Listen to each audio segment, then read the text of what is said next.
Welcome to Financial Repression Authority's Roundtable Insight, where the best fund managers, economists, and industry leaders discuss the key investment issues and challenges in the current macroeconomic environment. Hi, welcome to FRA's Roundtable Insight. This is Richard Bernoulli.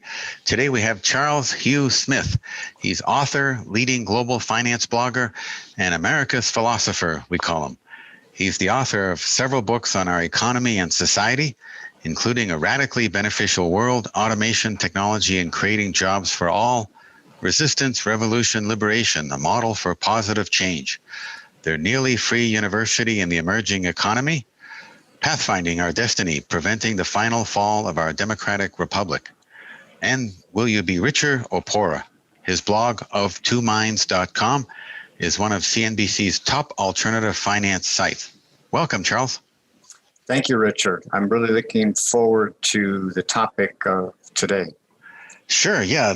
Thought we'd do a topic discussion today on the parallels of today, of what's happening today in the economy and society to the Great Fire of Rome in 64 AD, July 64 AD.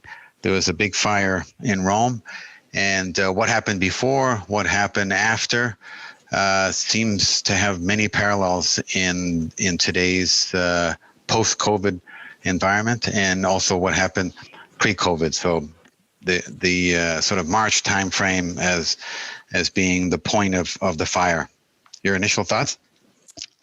Yeah, it's a great topic, Richard, and I've covered historical analogs in a number of settings, including Rome and the USSR and revolutionary France. And I think I would sort of summarize what happens in these analogs is the elites and institutions no longer serve the public good, and they've failed to solve the problems that are novel, and so that's sort of the foundational analog we're exploring. And you've recently written about those comparisons to Rome. I believe you're looking at 475 AD, right? A little bit later. Also the USSR and France. Can you give a bit of background on those three analogs? Real quickly, Rome was in its heyday from, basically AD 1 to AD 160.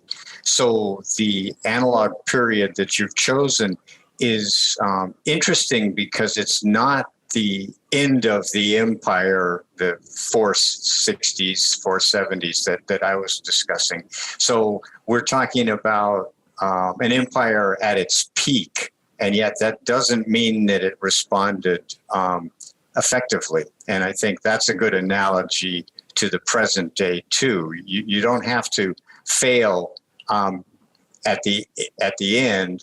You can fail at your peak.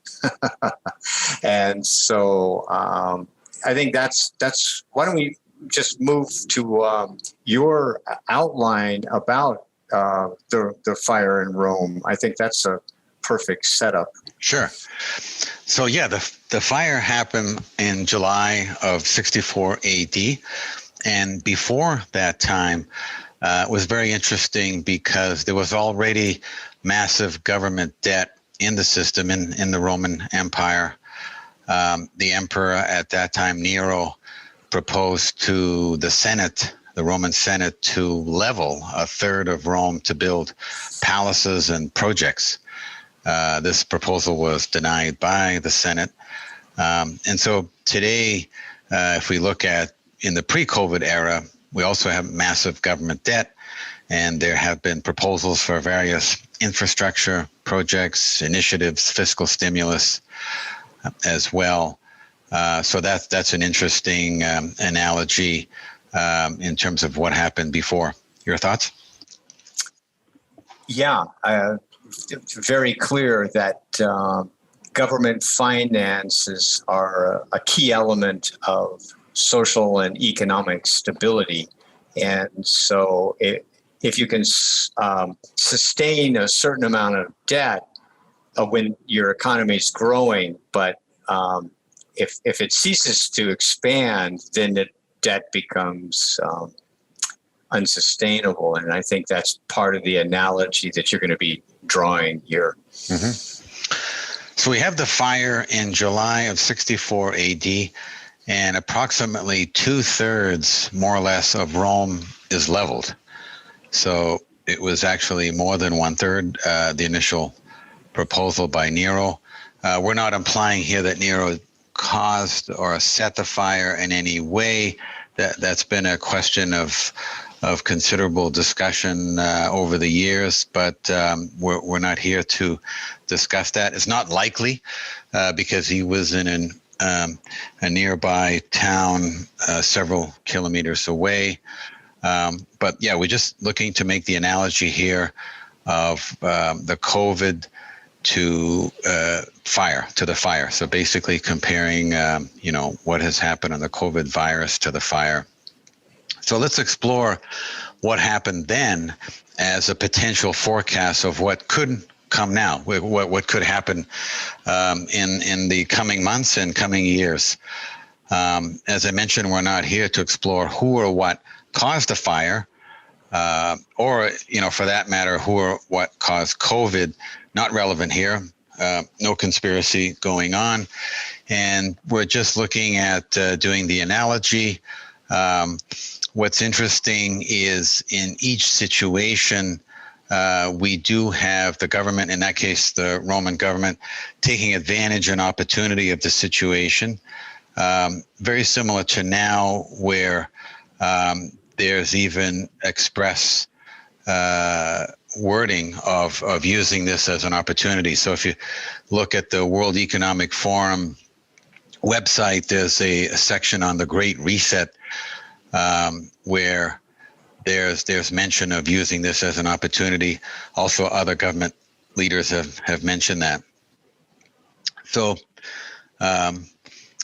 what do we have? So after the fire, we have a situation where the Roman government gave subsistence money to the workers, and that's actually very similar to now, where there's subsistence stimulus, or probably not a good word, stimulus, but just ongoing funds that are intended to keep the cash flow of the economy and the system going. So not really fiscal stimulus in terms of generating infrastructure projects, but so there's an analogy there, very similar.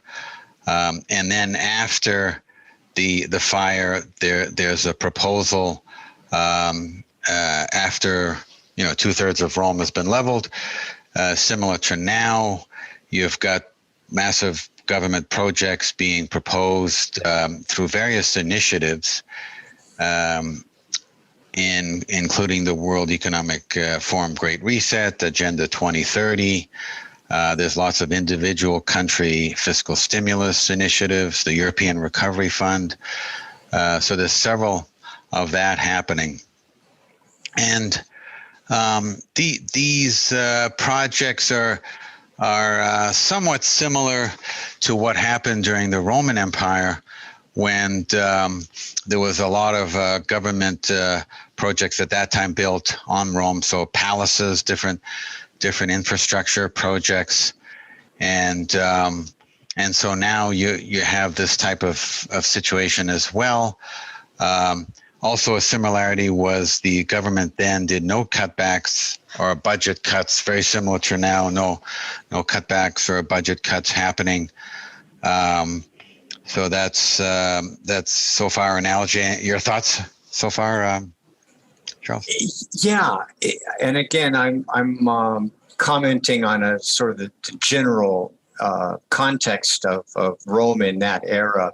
Is some of the infrastructure projects that were proposed were so expensive and marginal utility that they weren't completed. I believe there was a grand canal that was going to be dug, and new roadways and this kind of thing. So The point here is you can have infrastructure projects, but they don't necessarily add economic value, or their cost is prohibitive. And the projects that you've outlined with palaces and new temples and that kind of thing, they didn't really add any productive capacity to Rome. And so there was kind of just like a waste of money, if you will.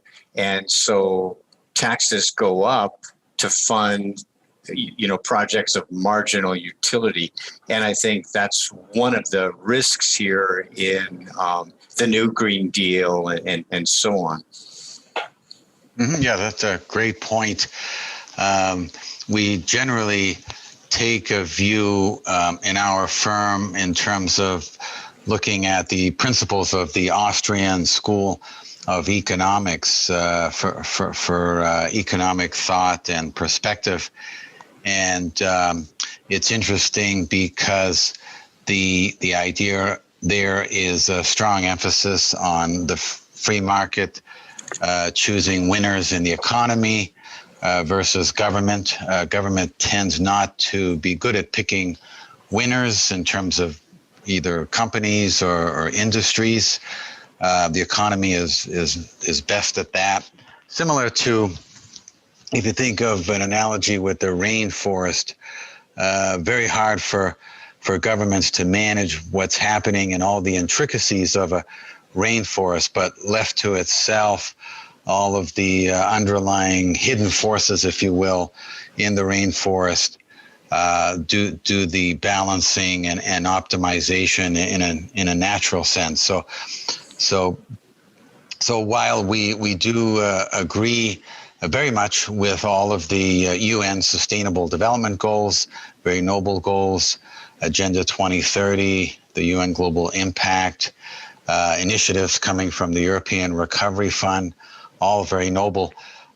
We would emphasize that the best way to approach is more of a market environmentalism approach to that, allowing the economy to pick the winners. Yes, and that's very similar to what's happening today.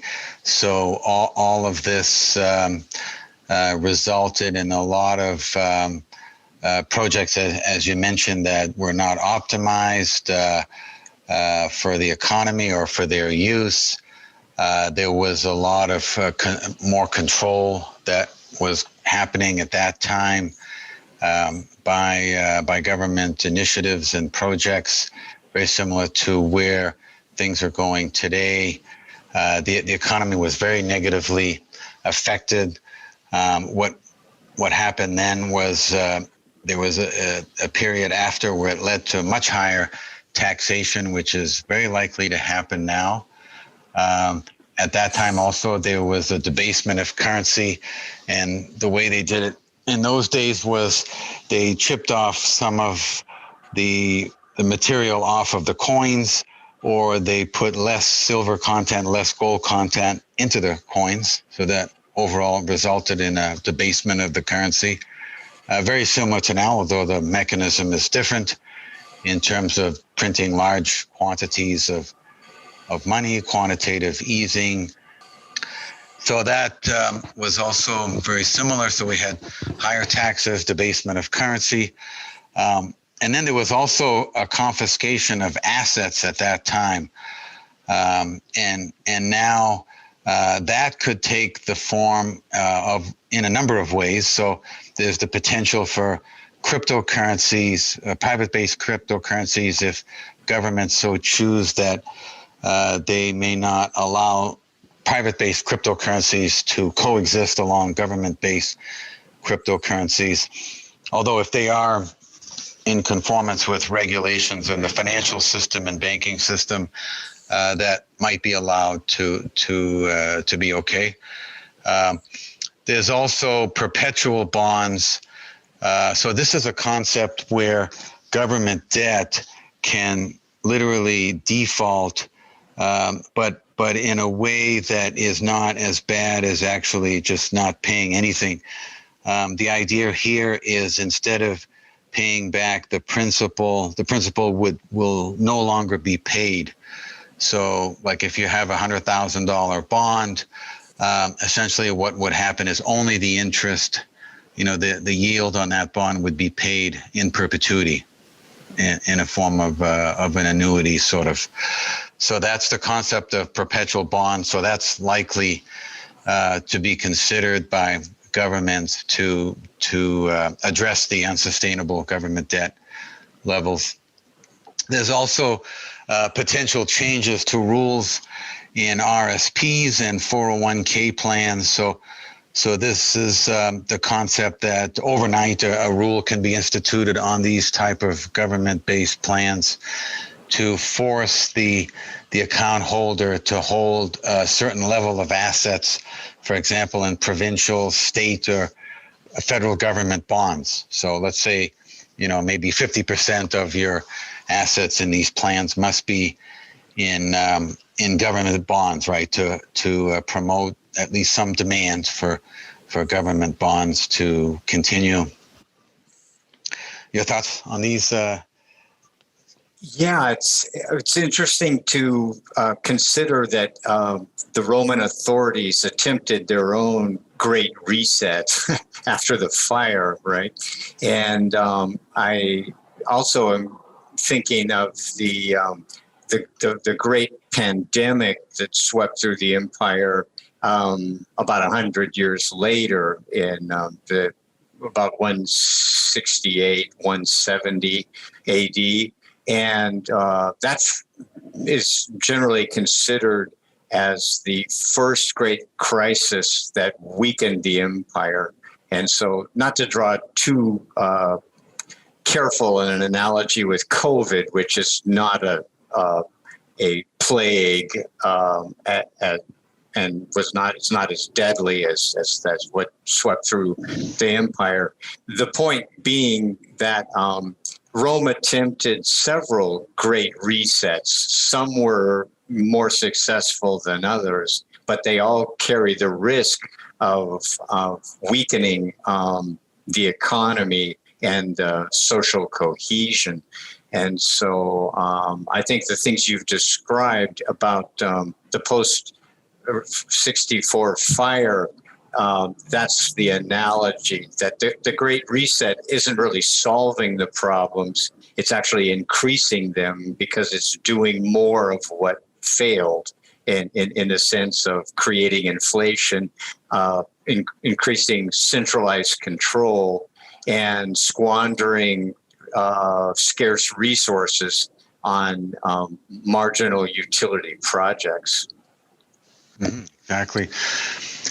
And you mentioned inflation. So another analogy that happened was the idea that this all led to food shortages, which is similar to now, where we're seeing supply chain disruptions along the supply chain of food production and distribution, along also with protectionism forces as well, all contributing to likely rising inflation and even stagflation, where you have rising inflation and declining economic activity at the same time. So that's likely to happen as well if this analogy holds.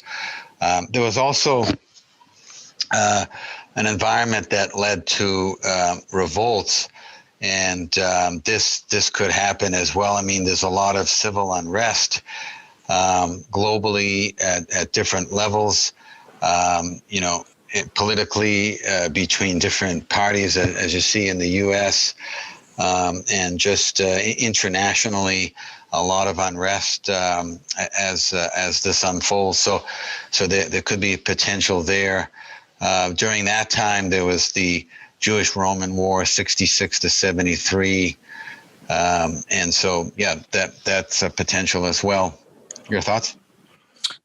Yeah, I'm reminded of Michael Grant, who is one of the experts in the Roman history, and he identified a couple of points that he considered fundamental to the weakening of the empire. And one was what he called the undermining of effort. In other words, those people who were working hard to fix problems were undermined by the leadership and the institutions. And I think you can draw parallels to the present day in that regard. And then he also felt that the elites and the institutions failed to respond to the novel challenges. And they basically just did more of what failed spectacularly. And I think that's another parallel with today. And then a third thing he observed was that a lot of the most productive people opted out. In other words, as taxes went up and constraints increased in a sort of stagflationary spiral, these people opted out. They either moved out of Rome, they joined a monastery, this kind of thing. And so that bled the empire of some of its most productive people. And I think we're seeing some evidence of that as well. Yes, exactly. There's different layers, it appears, happening where you've got some people that are moving from the cities to the suburbs, or from the cities or suburbs to the countrysides, and that could mean exosurbs, or very far from city centers, or into jurisdictions that may be easier to live in. You've seen a lot of the wealthy have gone to these, bunkers or whatever that they've had set up in New Zealand, different places, and some of the islands in the Caribbean, St. Bart's and all these places there. So there's movement there. There's also these programs now where even the middle class with jobs can literally take their jobs and go and live in these places where it may be easier to live, but it's sort of a negative to where they're coming from, because now they're spending their money in those jurisdictions and not where where their job is based. So that's also happening. So that's actually representing brain drain and wealth drain already happening. Your thoughts? Yeah, it's an interesting topic, Richard, and I know you wanted to talk about if this analogy is playing out, how do we respond? And that's, I think, what we're talking about here is clearly finding a jurisdiction where it's more live and let live, like less centralized control, less repression, and actually less resources available to monitor and control every aspect of everyday life. And so that would an environment where there's more live and let live is more appealing to the class that I call mobile creatives, people who can create value remotely, who have some capital, intellectual, social, and financial. And so when we talk about magnets, locales being favorable to capital, it's increasingly not just financial capital, although that's one element, but it's being attractive to intellectual and social capital. And so you want to find those places that are attractive to other mobile creatives. And then you've got a synergy, and it's much more likely that there'll be jobs and opportunities in that kind of environment, right? Which is flexibility, adaptability, innovation is encouraged, where the status quo basically suppresses all of those elements, because it's high taxation, high regulation, and controlled by cartels that want to impose the existing business model and so on. So I think there's a lot of places, both in North America and globally, that have some of those attributes. Exactly. And in your recent books as well, you emphasize local economy, decentralized economy, which is the opposite of what we saw. Like in Rome, we had the centralization economy, and even now. Your thoughts? Yeah, to echo the comment I attributed to Michael Grant, you want your effort to not be undermined by authorities and institutions, right? And if you're basically spinning your wheels, you're not able to get ahead, and not being able to fulfill your abilities and talents and goals, then you've got to move to some place where your effort is not being undermined. And so in terms of, as you say, decentralized, localized, any place that's generating its own energy, food, it has plenty of fresh water, it has a functioning judicial and financial system. These are all pluses, and places that are entirely dependent on foreign capital, foreign resources, food flown thousands of miles.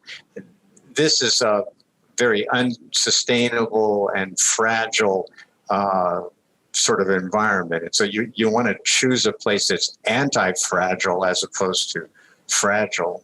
So, and as I say, there's a synchronicity here where those places are going to attract other people who have great ideas and energy. And so you want to be with those kind of people.